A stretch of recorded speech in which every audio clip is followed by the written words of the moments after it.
नमस्कार, आप देख रहे हैं हल्ला बोल टीवी। मैं हूं दीपक शर्मा और एक बड़ी सियासी हलचल बिहार में आज और यूं कहें कि अभी अभी हो गई है।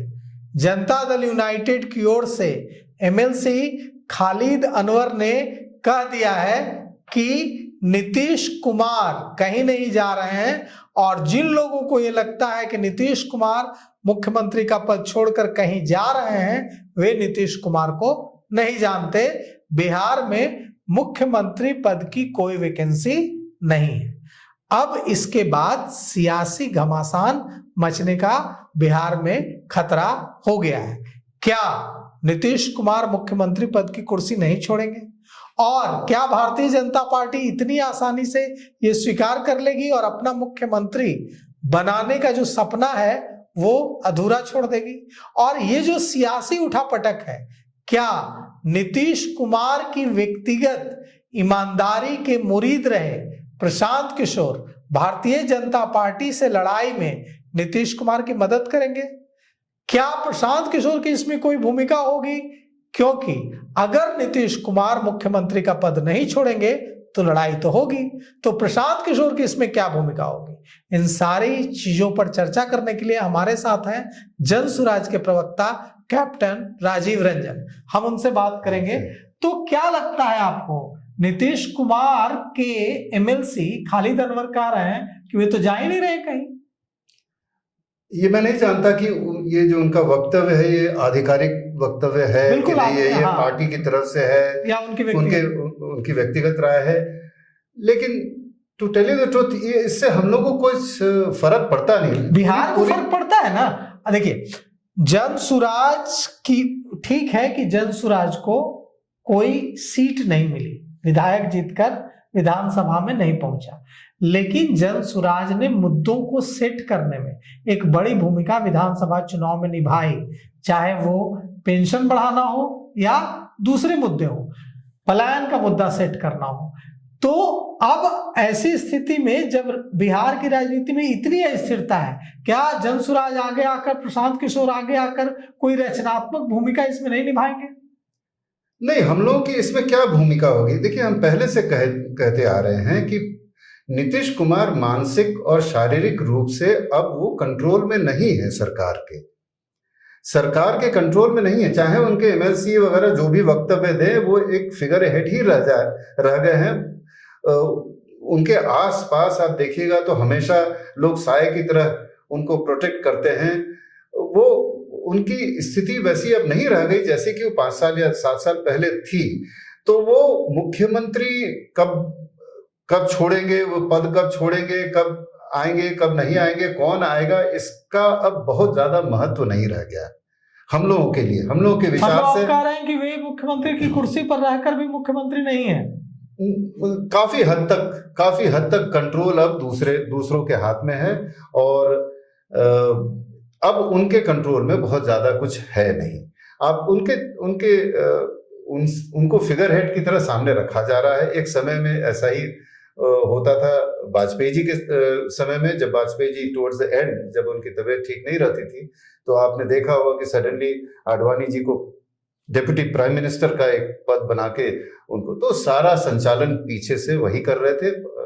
वाजपेयी जी की तबीयत उतनी अच्छी हो रही थी, वैसी स्थिति बड़ा डर है राजीव रंजन जी। बिहार के जो अति पिछड़े हैं, बिहार के जो अल्पसंख्यक हैं, मतलब उनमें जो नीतीश कुमार का कोर वोट बैंक है, जिसको कहते हैं अति पिछड़ा, महादलित, महिलाएं, ये जो कोर वोट बैंक है नीतीश कुमार का, ये बड़ा डरा हुआ है।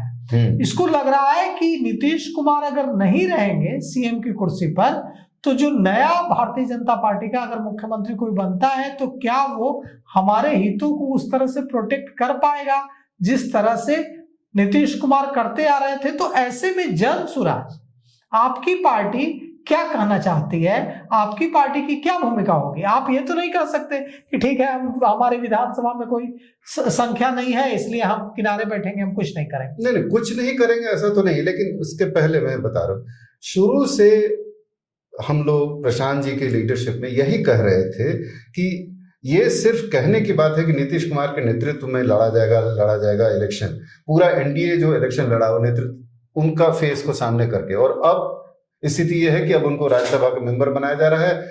आज नहीं तो कल, it's just a matter of time कि वो कब बिहार से चले जाएंगे। बिहार में दूसरा मुख्यमंत्री बनेगा, ज्यादा ऐसी संभावना है, ज्यादा संभावना यही है कि बीजेपी की सरकार बनेगी, बीजेपी का मुख्यमंत्री बनेगा। एनडीए की सरकार होगी लेकिन मुख्यमंत्री उनका होगा। तो ये तो हम पहले से कह रहे आ रहे हैं अब, लेकिन फिर भी ये लोग बार बार उनका चेहरा सामने रख के, जो आप कह रहे हैं कि उनका जो कोर वोट बैंक है उस पे नजर थी उनकी, तो ये तो एक तरह से मैंडेट का धोखा हुआ। मैंडेट का धोखा हुआ, जो हम पहले से कहते आ रहे हैं कि देखिए आपके साथ ये धोखा हो रहा है। नीतीश कुमार जी को सामने रख के ये लोग इलेक्शन लड़ रहे हैं उनके कोर वोट बैंक को लेने के लिए, और उसमें फिर दूसरा प्रलोभन भी दिया गया, कैश ट्रांसफर और ये सब, वो सब तो सब लोग जानते ही हैं। नीतीश कुमार का जो कोर वोट बैंक है, जो ढूंढ रहा है कि नीतीश कुमार अगर जा रहे हैं तो हमारा रहनुमा कौन होगा, और नीतीश कुमार की पार्टी जनता दल यूनाइटेड में 2 नंबर का कोई नेता दिख नहीं रहा है। एक समय नीतीश कुमार ने ग्रूमिंग प्रशांत किशोर की करने की कोशिश की थी, 2 नंबर का नेता बना करके पार्टी में उनको जनता दल यूनाइटेड में राष्ट्रीय उपाध्यक्ष बनाया गया था, और कहा जा रहा था कि नीतीश कुमार के संभावित उत्तराधिकारी के रूप में देखा जा रहा था। अब प्रशांत किशोर की अपनी पार्टी है जनसुराज, तो क्या वो जो नीतीश कुमार का कोर वोट बैंक है, जिसे नीतीश कुमार को दिखाकर वोट लिया गया 2025 के विधानसभा चुनाव में, उस कोर वोट बैंक को आप जनसुराज प्रशांत किशोर अपनी तरफ खींचने की कोशिश करेंगे? देखिए, there is too much of politics. हम लोग बहुत ज्यादा पॉलिटिक्स डिस्कस करते हैं। कभी कभी आइडियलिज्म, कभी कभी सिद्धांतों को भी अपने अपने विचार में स्पेस देना चाहिए। आपने कहा कि उनको ग्रूम करने की कोशिश कर रहे थे, ये कर रहे थे, वो कर रहे थे, लेकिन सवाल ये है कि मूल जो क्वेश्चन है वो ये है कि बिहार में व्यवस्था क्या बेहतर होगी पहले से?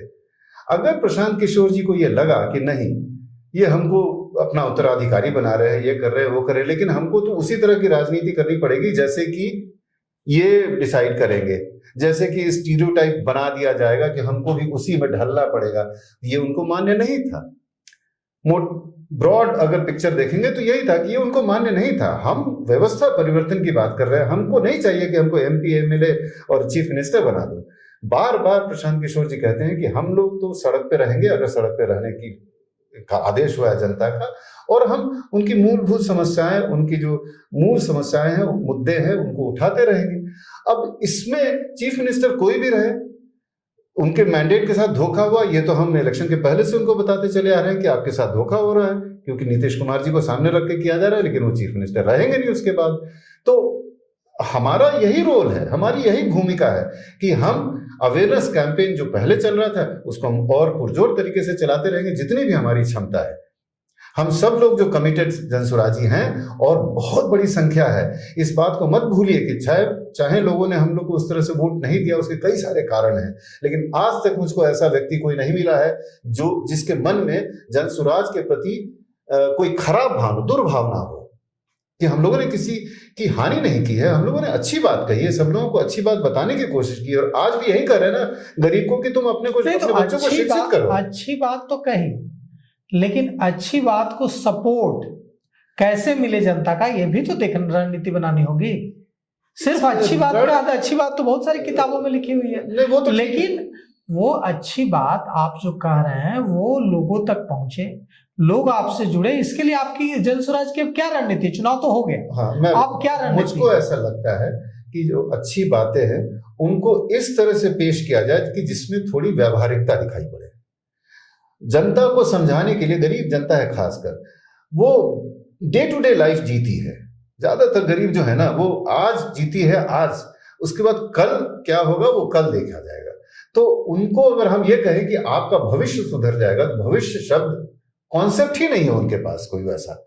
इतनी होपलेसनेस है कि हम कहें कि आपका बच्चा पढ़ेगा तो उससे आपका 20 साल बाद आपकी जिंदगी सुधर जाएगी, कोई मानने को तैयार नहीं है, सुनने को तैयार नहीं। तो उसको कुछ व्यावहारिक बातें बतानी पड़ेगी। व्यावहारिक बातें हैं कि आपके बच्चे देखे जा रहे हैं वहां, अनपढ़ थे, उनको नहीं मालूम था कि केमिकल टैंक में अंदर गैस हो सकता है, ना ना वो जब फैक्ट्री का मालिक बताएगा उनको, और वो 4 जवान 25-26 साल के बच्चे घुस गए उसमें बिना ये जाने हुए कि उसमें मौत है नीचे। अरे हम मर्चेंट नेवी में रहे हैं, हमने देखा है टैंक में घुसने के पहले हम लोग पहले ऑक्सीजन मीटर से चेक करते हैं, फिर यहाँ पे एक ऑक्सीमीटर लगा के जाते हैं, जरा सा अलार्म बजता है तो निकल के चले आते हैं। उन अनपढ़ बच्चों को कौन बताएगा? पहले तो उनको कौन पढ़ाएगा, फिर नहीं पढ़ाया है तो फिर कोई बताए। ये सारी बातें घर घर घर घूम घूम के हम लोग को बतानी पड़ेगी। हमको ये बताना पड़ेगा कि हम लोगों ने आंदोलन किया तो आपका पेंशन 400 से 1100 हुआ, हम तो 2000 मांग रहे थे। ये इस तरह की व्यवहारिक बातें जब हम बताएंगे लोगों को कि नहीं पढ़े लिखने से क्या होता है। पिछले 2-3 महीने में देखिए 50 प्रवासी बिहारी अलग अलग जगह पे अनसेफ कंडीशन में काम करते हुए मारे गए। उनके परिवार की स्थिति सोचिए। तो हमको जाना पड़ेगा, गांव में जाना पड़ेगा, लोगों को बताना पड़ेगा, ये सब उदाहरण देने पड़ेंगे, और ये सब ज्वलंत उदाहरण है।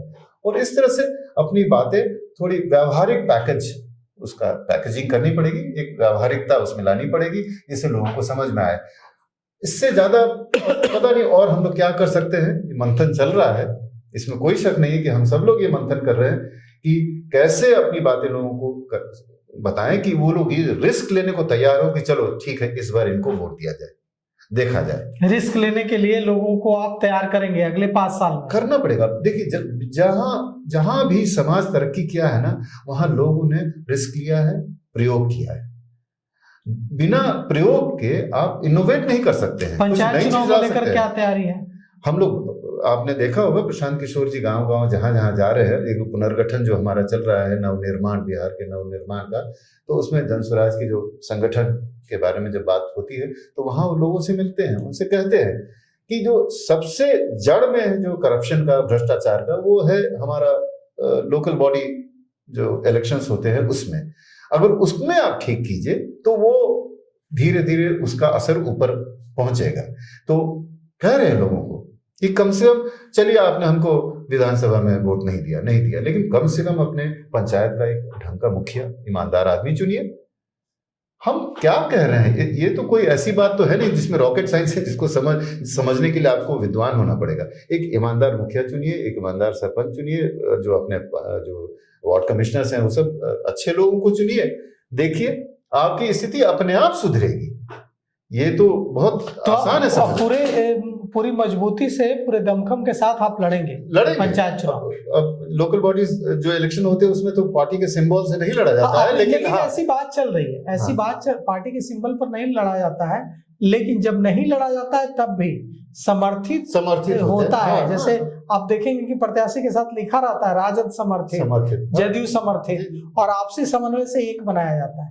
अगर पार्टी, इस बार तो दूसरी बातचीत भी चल रही है, ऐसी भी चर्चा है कि पार्टी के सिंबल पर हो सकता है चुनाव, इस बार पंचायत चुनाव। इसको लेकर के भी पंचायती राज मंत्री जो है दीपक प्रकाश, उन्होंने कहा, विधानसभा में कहा पिछले सत्र के दौरान कि अगर सभी राजनीतिक पार्टियां इसके लिए सहमत हैं कि पार्टी के सिंबल पर कराया जाए तो हम उस पर विचार कर सकते हैं। हम लोग एक और कार्यक्रम शुरू कर रहे हैं, इनफैक्ट उसके लिए काम शुरू हो गया है, वर्कशॉप्स वगैरह शुरू हो गए हैं, हम लोग के अपने डिस्कशंस वगैरह भी होने लगे हैं कि हम गांव गांव जाके लोगों को पंचायती राज के बारे में डिटेल में बताएं। आपको आश्चर्य होगा, ऐसी ऐसी बातें उसमें लिखी हुई हैं। जो बिहार का जो पंचायती राज कानून है, हर स्टेट ने अपना अपना संविधान बनाया है, इतनी बड़ी बड़ी बातें लिखी गई हैं कि उसमें तो एम्प्लॉयमेंट देने का, कि ग्राम सभा में रोजगार देने का प्रोविजन है। वहाँ हर 3 महीने पे जो एक मीटिंग होगी, सभा होगी, उसमें लोकल अधिकारी लोगों का प्रेजेंस होना जरूरी है, प्रखंड स्तर पर, गांव के स्तर पर, पंचायत के स्तर पर। ऐसी ऐसी बातें लिखी हुई हैं कि अगर उसको ठीक से इंप्लीमेंट किया जाए, गांव वालों को पता ही नहीं है, सिर्फ कागज पे लिख के सब खत्म कर दिया जाता है, डायरी बना दी जाती है। जैसे कि पुलिस डायरी होती है, वैसे वो पंचायत की डायरी होती होगी कि एक मीटिंग हो गई। वो अगर ठीक से इंप्लीमेंट किया जाए तो क्रांति आ जाएगी। आप अगर उस बिहार के उस संविधान को पढ़े ठीक से, हम लोगों ने पढ़ना शुरू किया है, और अब हम लोग जाएंगे गांव गांव और अवेयरनेस कैंपेन शुरू करेंगे। जीते हारे जिसको आप वोट दे रहे हैं दीजिए, लेकिन कम से कम आपको मालूम तो हो कि आपके अधिकार क्या है, पंचायत में हो क्या सकता है। ग्राम सभा के पास इतनी शक्ति है कि आप कुछ भी करा तो सकते हैं। उन शक्तियों का इस्तेमाल करने के लिए जरूरी है कि आप ऐसे लोग जो जागरूक हों, ईमानदार हों, पढ़े लिखे हों और जिनके अंदर सेवा की भावना हो, वे चुनकर वो चुन आए। के आए। तो पूरे दम से आप लोग पंचायत चुनाव दमखम के साथ लड़ने जा रहे हैं। एकदम लड़ेंगे, हाँ लड़ना ही, हर एक इलेक्शन को हम लोग सीरियसली लेंगे।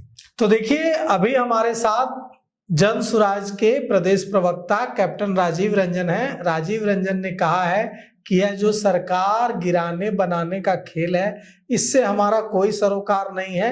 हम अब पंचायत चुनाव पर फोकस करेंगे और यह कोशिश करेंगे कि ऐसे लोग मुखिया, सरपंच, जिला परिषद सदस्य चुनकर आए जो ईमानदार हों और जिनके अंदर कुछ करने की समाज के लिए भावना हो। तो देखिए इसमें कितनी सफलता जनसुराज को मिलती है। तो फिलहाल इस पेशकश में इतना ही। आगे की खबरों के लिए देखते रहिए हल्ला बोल टीवी। शुक्रिया, धन्यवाद।